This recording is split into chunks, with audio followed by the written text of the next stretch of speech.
Welcome to Two Humans Talking, the podcast that talks about what it takes to be healthy and stay healthy in this modern, fast-paced world. Because who has time to be feeling like they're running around on a hamster wheel all the time? I'm your host, Tiffany Simms, and today I am here with Christian Elliot, and we are going to kind of pull back the curtain for those of you who feel like you've been to the specialist, you've done all the things, you've read all the magazines and all the books, but yet the thing that's bugging you is still just not right. You're still sick, you're still foggy, you're still achy, like things aren't right and no one's helping you. We're going to talk about it today. And so, Christian, welcome to the show. Tell us a little bit about yourself. Well, thank you for having me, Tiffany. It's good to be here. And yeah, there's plenty of things I could say, but I guess relevant to this conversation, I am a health coach by trade. I've been in this world for about 20 years now, and I've seen a lot. I've seen a lot of fads come and go, and I got into it because I needed to get my health back. Probably like a lot of people in the health world, I needed to get my own house in order. So after about a half a dozen different medical doctors kind of put me through the same merry-go-round of symptom whack-a-mole and try a new drug and here's these side effects. And Whack-a-mole. Yes.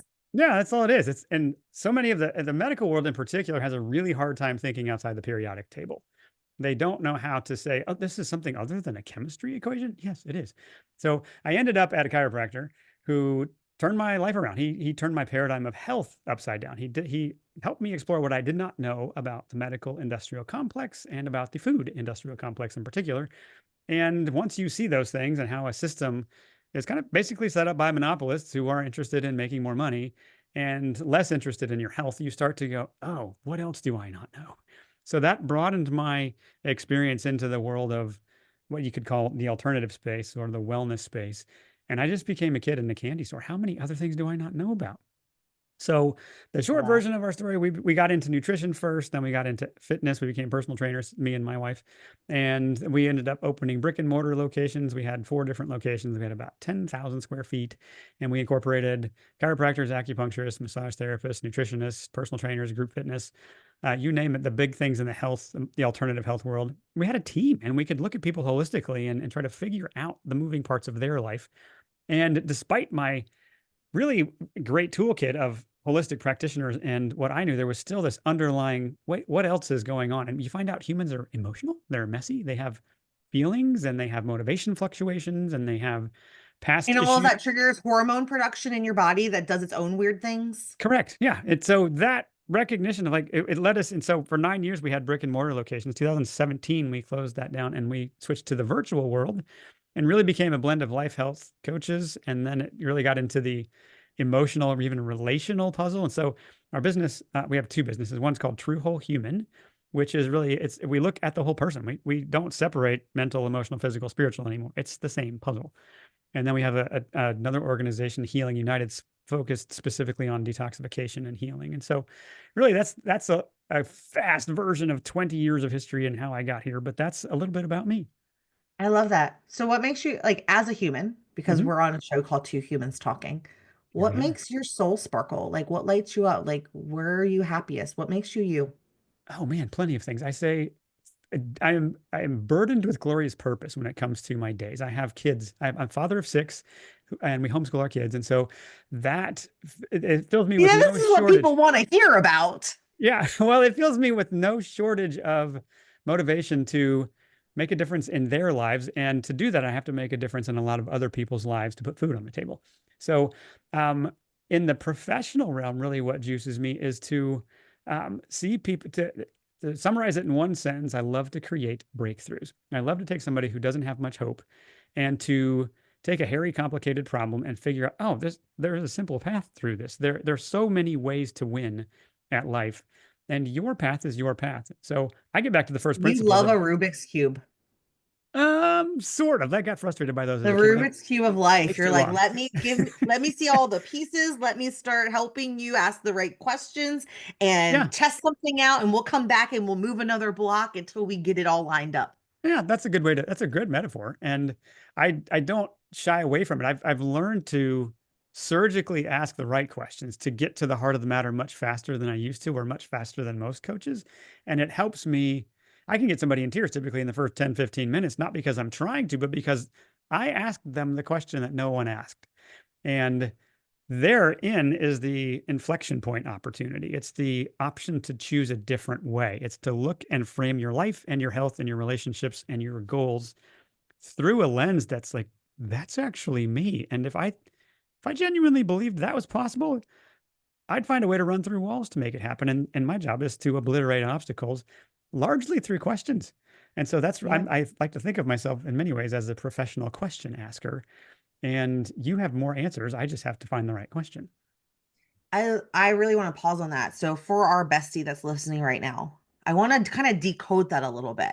Yeah. And so if I were to decode, like as a coach, as someone in this field, as someone who is a high achieving, high performing person who spent a lot of time like learning how to ask myself the right questions, I know what you're saying, but our Hmm. bestie is a little, she might not understand. And so what Christian is really saying is that like if you something isn't working the way you want to, whether it doesn't feel good, look right, taste right, whatever it is, it's not a self-blame what's wrong with me. It's Hmm. learning to ask the right questions to unpack the answers that you're looking for.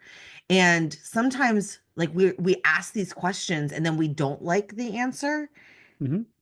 And so we're like, that's icky. And so we run the other way. And in fact, it's like asking that question and shining light on something is like, okay, now this is the problem I need to go tackle and ask more questions and figure things out and learn different skills, try something new, get more data, like Hmm. really being the scientist of your own life and getting curious about what's on the other side of those questions.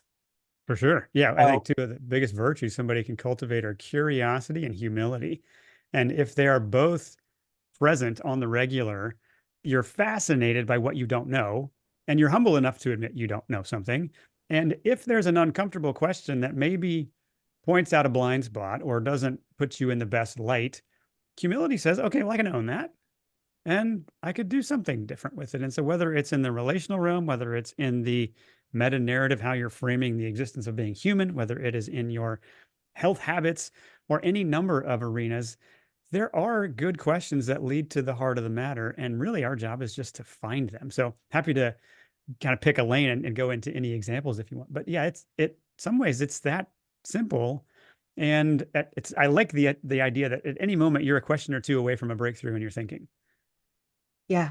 And in the beginning, when you first start, especially working with other people and start down the path of like kind of taking ownership Hmm. for your surroundings and what's happening to you and getting to the answers you want rather than the why are the doctors not helping me? Why don't I feel better? Walking to the grocery store and getting pissed at marketing and recognizing that everything you thought was healthy was Right. just marketed to Mhm. make you think it was healthy when in fact it was killing you this whole time, right? Right. And moving from that, you get kind of irritable. I don't know about you. I used to get really irritable when we would get like three or four questions deep in a conversation. And I'd be like, oh my God, just get to it already. Stop asking me questions. I don't want to give you the answer. Just tell me what I need to know so I can fix it, please. And when I look back, I laugh a little bit because it's like, oh, the journey was in the questions Hmm. because the wind's gonna blow, the world is gonna change, and if I didn't learn how to ask and answer those questions, I'm always gonna be relying on someone else's input to get the life that I want. Yeah. Well, the journey's not just in the questions, it's also in the education and learning the systems you were born into. And sometimes the way to get there is through questions because sometimes the awareness of the system you're born into creates a little bit of discomfort. You're like, ugh, what does it what does it take for me to exist if that's reality? And I might have to recalibrate my emotions or expectations to handle that. So it's both. There's a sturdiness of mind, a sturdiness of identity that doesn't get ruffled by information you may not like and says, well, okay, if that were true, I mean, I can hold competing ideas in my head and evaluate them. But if that was true, that would imply some things. And if you can embrace that headset or mindset, it can speed you up in the process of finding what you're really craving, which is okay, how shall I then live? And a confused person doesn't do much. But if you can get to oh, that's really what's holding me back. You're hungry for the answer to that question. But often the urge to have the answer to just tell me what to do, if you're still in that headspace, it's an indication that you don't quite get it yet. Somebody who wants to be just told what to do will typically continue to have the results of somebody who just waits around for someone else to tell them what to do. And if you can wait ownership. I'm going to have to like think about this and weigh evidence myself and develop some experiments that will give me the intuition I need to find what's right for me. Yes, that's part of it. So if you can, yes, it's beautiful and wonderful when somebody can give you the clearest direction and you can run with it. But the best parts of life come from wrestling with harder things. You don't develop a sweet relationship by just waiting for the other person to tell you what to do. You don't develop great health by waiting for a doctor to tell you what to do. And you don't develop great finances by waiting for somebody else to tell you which buttons to push and what headline to write and all of you have to go work it out.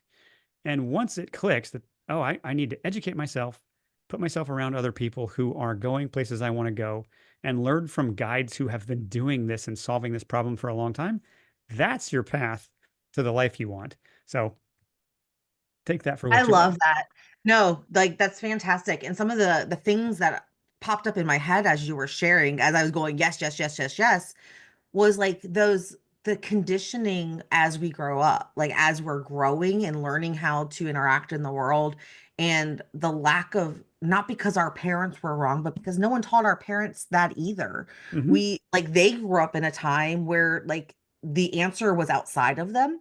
Uh-huh. You look for the steady job, someone's going to give you the paycheck, they're going to tell you what to learn, we're going to go to school, we're going to follow this because there was so much trust in Yeah. the institutions and organizations Yeah. because they were the experts. And now fast forward and like experts have been diluted and intentionally and unintentionally manipulated Yeah. for other people's better goods, that it's all very mucky, and we're in a time where it has to come back to us seeking out the people, like seeking out the knowledge and the learnings and the experiences for ourselves. And I just think that's a societal shift. It is. Like We I are don't think there's under, anything wrong with us if we were looking for an answer. It's like no. that crossing of the bridge of recognizing, oh, someone can't hand me the punch card. I have to go write the punch card and figure it out on my own a little bit. Yeah, well, and you can find guides who have walked the path you want to walk and have spent years or decades solving the problem you're trying to solve. That's what I love about being a coach. I've been at 20 years of helping people with their health. I've learned a few things and I can spare people so many wrong turns, but I can't just map out every detail of their life for them and show up and make them swallow things or take them to the gym and time them. Like you have to do your own work. No one's going to manage your health for you. I can show you the path. But to your point, we are collectively under this expert spell and this idea that if an expert didn't say it, or if I didn't study enough about a particular topic or as much as someone else, I'm not qualified to take care of my own situation. Of course you are. Like, homeschooling is a great example. Taking care of your health is a great example. Managing your own finances and so on are great examples. Yes, find a guide who's worked at solving that, but find a guide who asks good questions, not somebody who's a dictator. And the idea that you have to obey your doctor or you're somehow a bad person if you question a doctor, throw that garbage mindset out. Once you realize every doctor you talk to, every coach you talk to, they're limited to the ideas in their own head. And when they say something can or can't happen, they're speaking from what they know, not necessarily from the entire realm of what's possible. That's what I run into on the regular with people is your doctor said such and such can happen. I'm like, well, that's a pretty ignorant doctor because I've fixed that many times over. And that specialist who I've renamed the word specialist actually to partialist because I think it's not a pejorative. It's just a more accurate description of what a specialist is. They've taken a part of the whole and they've zoomed way in on it. And they're now in these systems of parallel trenches where nobody picks their head up and looks around and be like, you know, the ear, nose, and throat are not independent of the GI tract. And the foot that I study as a doctor may have something else to do with, I don't know, other things going on in the body. And a hormone doctor or et cetera, they act as if their part of the pie is all there is, and they're too nervous or scared to get outside of their lane and actually look Isn't at the whole that the person. different? Isn't that kind of the MO of Western medicine? That is Because we completely the MO. shame, we shame Eastern medicine, whereas I feel that they both like I love medical advances. They help us solve problems that like we didn't have answers to before. Hmm. But it shouldn't always be the first stop. Like, but yet we've shamed the Eastern medicine world of the traditional like herbs and reflexology and chiropractic medicine and things like that as Hmm. these like woo-woos, Yeah. when in fact if you take all of the different pieces of the puzzle and bring it all together, it actually makes a really great comprehensive like roadmap of options for people. Right. Like we should be the scientists of our own lives. Science is nothing more. Like this is a hill I die on. So my background, I have my degrees are in biology, biochemistry, environmental studies. I've worked at Hopkins, I worked at the National Institute of Health. I spent 12 years keeping your lights on as a nuclear chemist for a power company. Science, I love science. Hmm. Like but when you take a step back, every lab notebook you have, even in like Disney chemistry in ninth grade, is you asking a question, running a series of tests where you manipulate the environment, collecting data, like, and then making a conclusion off of what you've learned. That is literally all science is.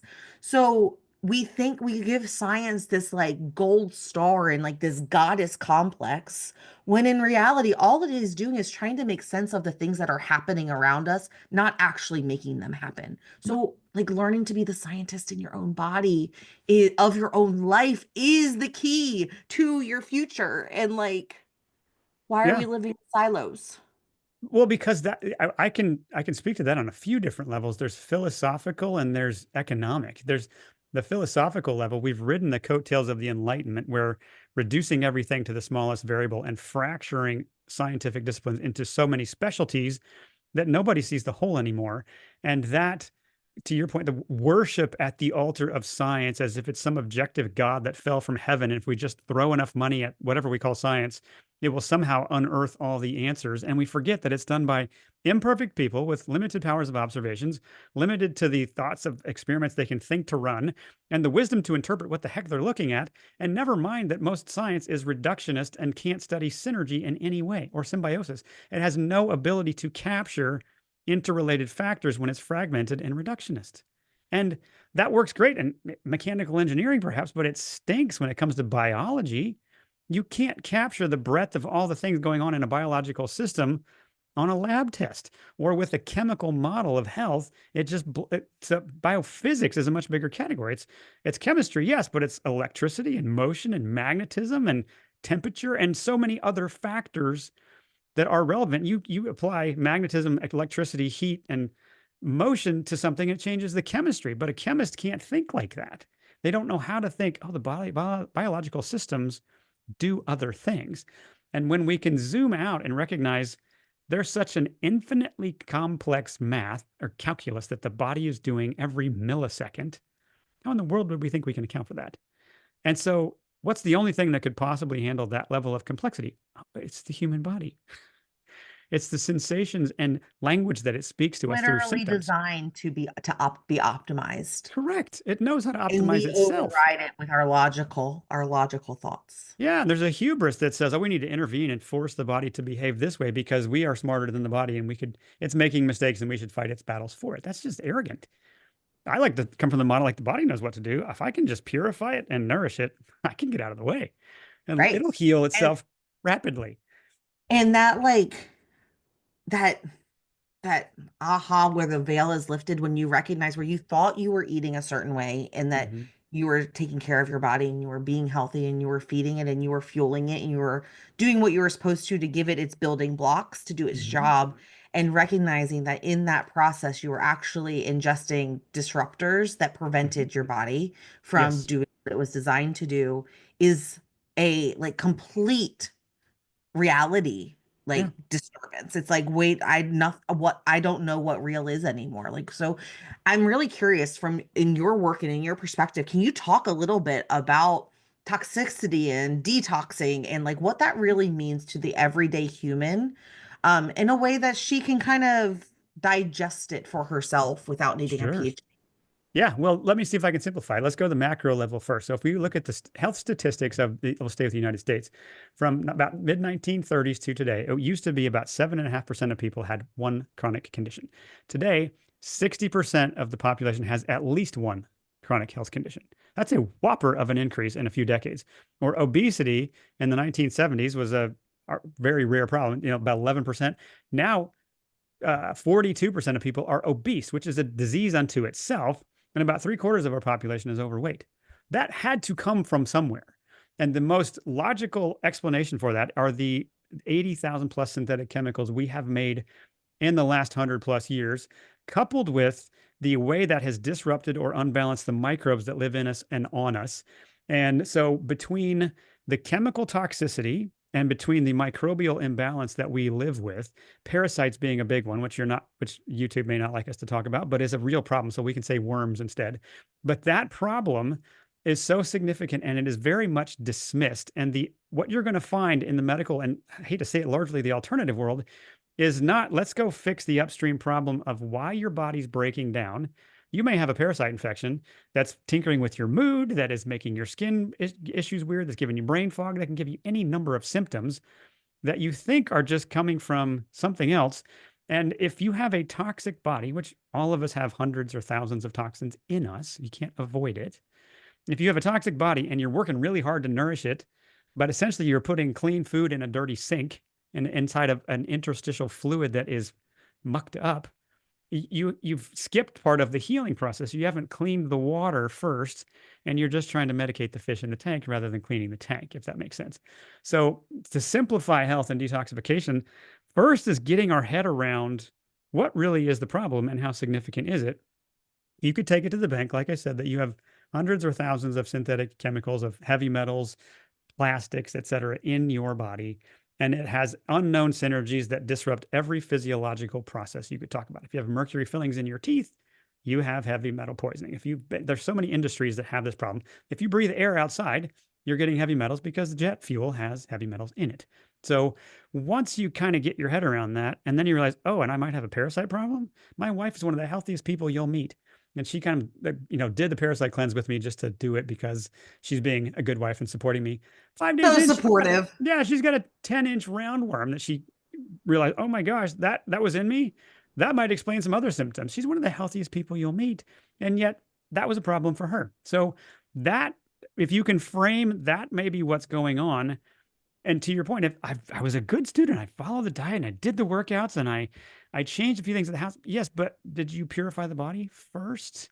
Because purification is its own lane of healing and then nourishing. So we define nourishing bigger than just what you eat. It's wet water, it's hope, it's movement, it's sleep. Those are all very nourishing. Nature, sunshine, light. That's nourishing. If we can just get the basics down, go through a good purification process, go through a good cleanse, and nourish the body deeply during and after that, back to our conversation about science. The body knows what to do. We just need to get out of the way, take away what it doesn't need and give it what it needs. And sure enough, health returns. And it doesn't really matter which health condition we're talking about. I've never, as a health coach, been able to treat any disease condition. And in retrospect, I'm so grateful because I just simplified health down to what most doctors can't do. They're playing symptom whack-a-mole. That didn't work. Take this pill. That one made you feel crappy. Let's try a different one. Let's adjust the dosage. And it's blindfolded darts. And they never get to why somebody's sick in the first place. And that's the work I do all day, is figuring out why. And it's not throwing shade at the medical field because Oh, like they work really hard to be the recognizing best what that version of system is.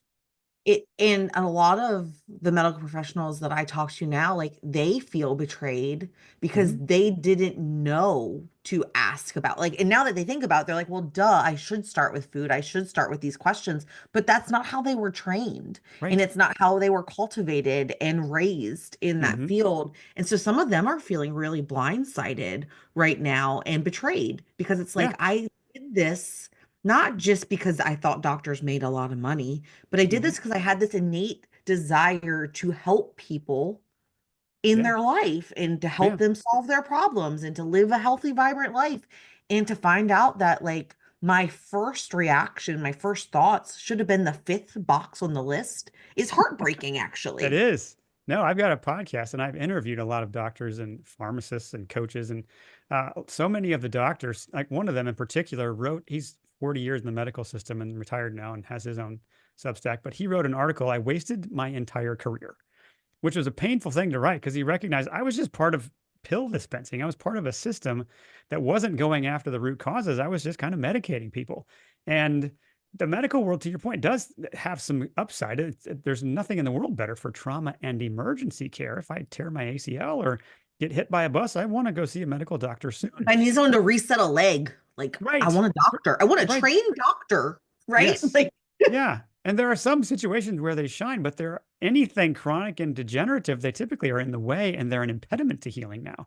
And that's a bitter pill to swallow. I know some doctors that have left the profession and others who just they've opted out of the insurance cartel and they're only people have to pay to see them now and they work at de-prescribing people because they know the medicines are just a monkey wrench in their physiology and they start collecting holistic disciplines and they're like, oh, I feel like a doctor again. I feel like I'm actually helping people heal. So yeah, I'm actually healing humans. yeah, which is why, to your point, that's why most of them get in. Some of them get into it for ego, but most of them get into it because they genuinely like the idea of being a balm and helping people on the path to wellness and alleviating human suffering. But a lot of the medical world is the cause of human suffering. There's the number of people that die every year from the medical system. If you put the numbers together, it's the third leading cause of death in the country. Ouch. To be a Right? cog in that wheel hurts. Only heart disease and cancer kill more people. So there's a self-reflecting come to Jesus moment a lot of them have. And a lot of them just like, la, la, I don't want to hear this too. And they just, their paychecks attached to it. So it's hard to not see that anymore. But fortunately, I get to work with some of the ones who've just, they've decided to make a statement about what healthcare could be. And they opt out of most of the brokenness of the system. And they've turned into fantastic doctors. So there's a hope there if you want to explore that. No, I think it's such a great conversation and it opens the door. It opens so many doors of where that conversation could lead to and what types of emotions come up and like what kind of pedestals we get to stand on in that conversation. Mhm. And when I look at all of the different pedestals I have stood on throughout my time of exploring the world, they change because I get Yeah. new information. Though something advances, I have a new experience, I get new data, and then all of a sudden I have to like make a new conclusion about what I believe to be true with the information that I have. Yeah. And the reason that's coming up for me right now is like I want the woman listening in this moment, if things are feeling messy, to like take a breath. Neither Christian or I are telling you you have to change your beliefs, how you Hmm. live life, what you believe to be true. But can you be the kind of person who's open to hearing new information because you're smart? You're Hmm. so stinking smart that I believe that you're capable of bringing in new information and digesting it to decide where you want to take it. And maybe you don't take it anywhere today, but maybe 6 months from now, this conversation pops back in your head and you have had other interactions throughout the time and all of a sudden you're like, I actually really want to dive into topic X, Y, or Z. And so I just want Hmm. to give you, not that you need my permission, but I want to give you permission. It's okay to be curious. It's Yes. okay to go down Please. rabbit holes. It's okay to like change your mind on something that you used to like put your flag in. Like Hmm. it's okay to just grow and evolve and challenge what you believe to know, like what you believe to be true. Yeah. I would even argue it's a mark of maturity to be willing to change your mind. And if you feel a defensiveness rising up and you get curious about that, that doesn't mean what you're defending is wrong and that you have an improper perspective, but it is a check engine light that says, oh, that may be a donkey level blind spot where I'm just unwilling to, I'm too stubborn to look at anything else. And back to the virtues I mentioned earlier, humility and curiosity are the fertile soil from which healthier and healthier perspective and paradigms can grow. And if the great classic book, How to Win Friends and Influence People, Dale Carnegie pointed out that everyone basically goes through their entire day believing they're right about whatever's in their head. And their assumptions and judgments don't get questioned. And if we just do the math on that, it's impossible. It can't be that all of us are right.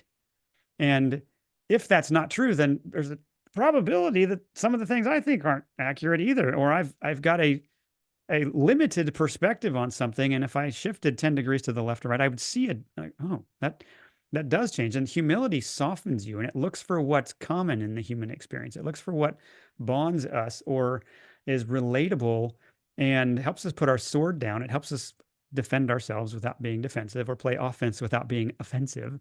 And it's such a more peaceful non-anxious way to go through life when my identity is not on the line if I change my mind. It doesn't mean I may not, my friend circles might shift a little bit, but it doesn't mean you can't belong somewhere or that it's not fun to explore what you don't know. As soon as that's inviting, wow, life gets kinder. Right? Yeah. It's magical. Yeah. For for someone who is curious about going down the rabbit hole of purification, Hmm. where do you recommend they start? Oh, okay. Well, that's my bailiwick. I talk about that with frequency, so they could check out our website. But the maybe one of the best places to start to get your head around the problem would be the book "The 100-Year Lie" by Randall Fitzgerald. That will help you frame the meta problem that we're. It's from 2006, and I wish I could say the problem has gotten better since then, but it has not. So understand the problem, and it makes you very, very eager to answer your question. What do I do about this? So some of the things that I can mention are no-nos. They're off limits. They're heavily censored, and so I will speak in code here, so that in case that the censorship brotherhood wants to tell me I'm not allowed to talk about that, they can pound sand. So there's something has the initials C and D that rhymes with Roaring Rhyroxide that got me censored in about 8 minutes for talking about. But it's sold for water purification, and it is one of the most powerful agents for purifying water. And the human body is made up almost exclusively of what? Water. So several things that the FDA or the powers that be don't want you to know about. And if you search them, you will find the scariest things imaginable to redirect your attention away from them. So some of it is just learning some of the places you can find the best information or find newsletters worth subscribing to and find podcasts, because for the most part, podcasts don't get censored much and the information is available there. So any sort of purification agent, so that could be a good worm cleanse, something where you clean out and rebalance the microbes in your gut. If you're not getting after worms, you may have a self-replicating source of toxicity in you that by definition eats your food and poops nutrient or poops toxins. It's just constantly poisoning you and mucking up your system because it can procreate. So dealing with that worm problem would be one major thing. And then dealing with the chemical toxicity. Another whole category we haven't even talked about is mental toxicity. You can literally poison yourself with your thoughts. And that's a whole different rabbit trail of mental emotional toxin that genuinely has biological weight. Sometimes it's really hard to heal a broken body if you don't heal a broken heart.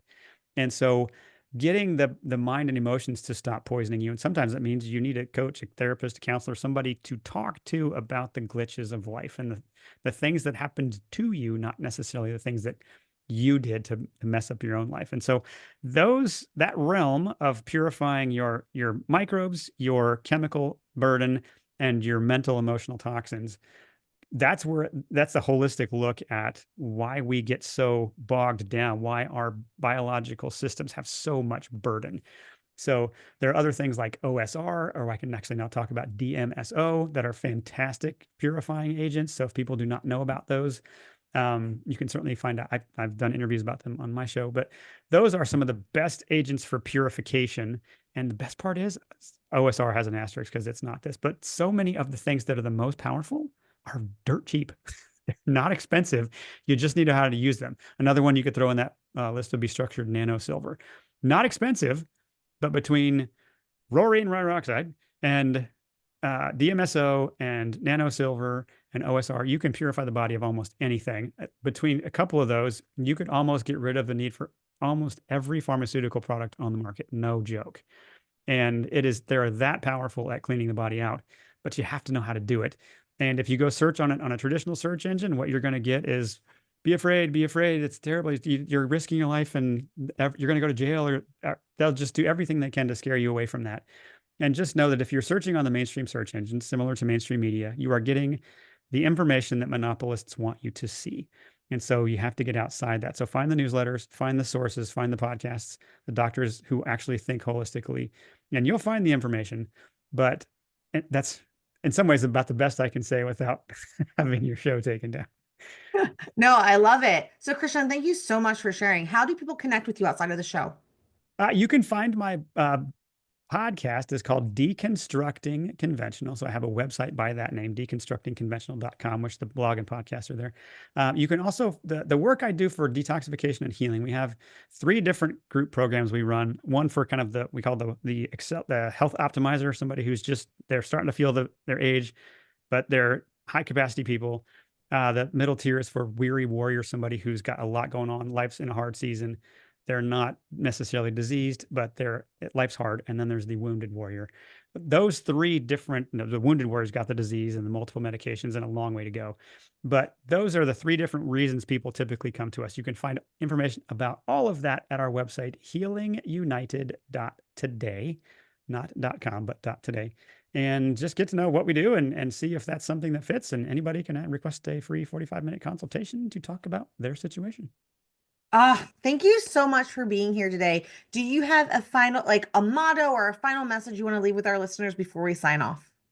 Oh, so many I could leave. I guess I'd just say you're worth the effort. This often feels like a lot, or you're like, who am I to invest in myself? Or there's other things that are more important. And what do you have if you do not have your health? Not much.